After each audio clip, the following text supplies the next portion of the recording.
The amazing thing here is as we await round 2 and we take a sneak peek over 7th and Rangeline, you got sunny skies, you got it's blue, and we go, what in the world? What do you mean round 2? Well, look at what happens when we turn off to the west and you start to see that cloud cover growing right there on the horizon.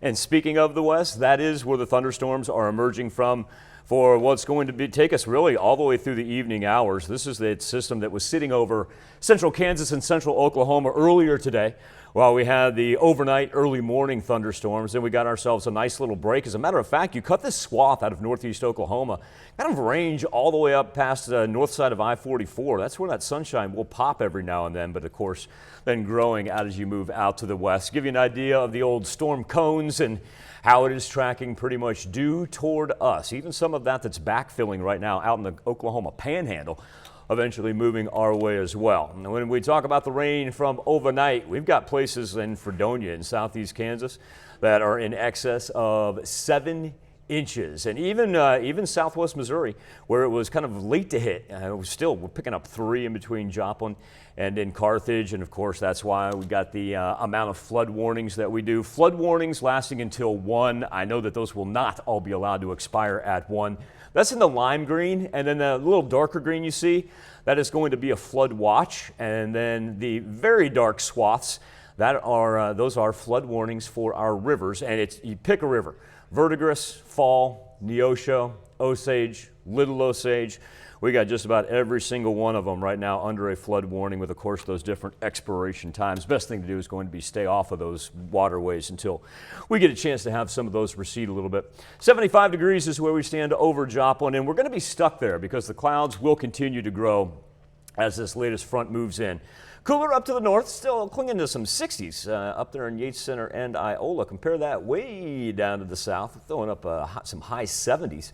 Even in parts of like Welch and Grove, Joplin, very comfortable, 75 degrees. So don't expect a very big warm up after this, because you can tell there's the cold front. That's where the thunderstorms are going to ride. But instead of moving up toward the northeast, going to have more of a west to east push for us for the rest of our Wednesday into Thursday. Now, coming off of last night where we recorded a 75-mile-an-hour wind gust. That's right, 75 miles per hour at Martin Johnson Airport in Chanute.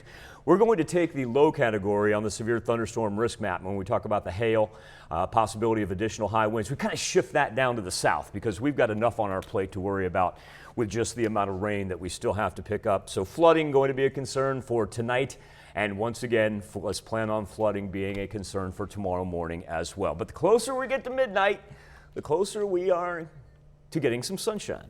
Roll this through. By the time we get to sunrise tomorrow, we'll see it gradually begin to clear off. Temperatures still going to be mild, though. We'll go a little bit below average for Thursday, and then by the time we get to Friday, that's when we really start. But one thing you'll notice about this contiguous 48, as far as the first weekend of June goes, it's kind of some widespread rain that we're putting up with just nationwide. Our rain won't kick back in until Saturday night, take us into Sunday. After that, Tanya, we do get to warm up, be back with seasonable temperatures in the 80s. All right.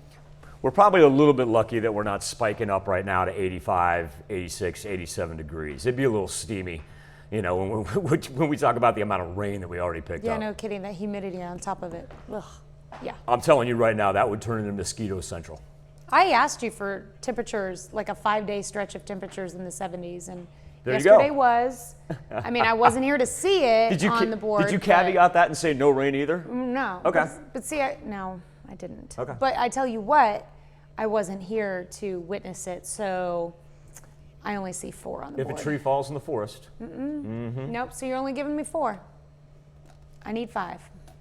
And I just want one day without rain. Tomorrow? Yes. Not even a full day, though. Like, it'll be gone by... 99% of the 4 states going to be dry Friday. That's good. We're going to get, most people are going to get 2 days. Yeah. There you go. That sounds good. Thanks, Michael.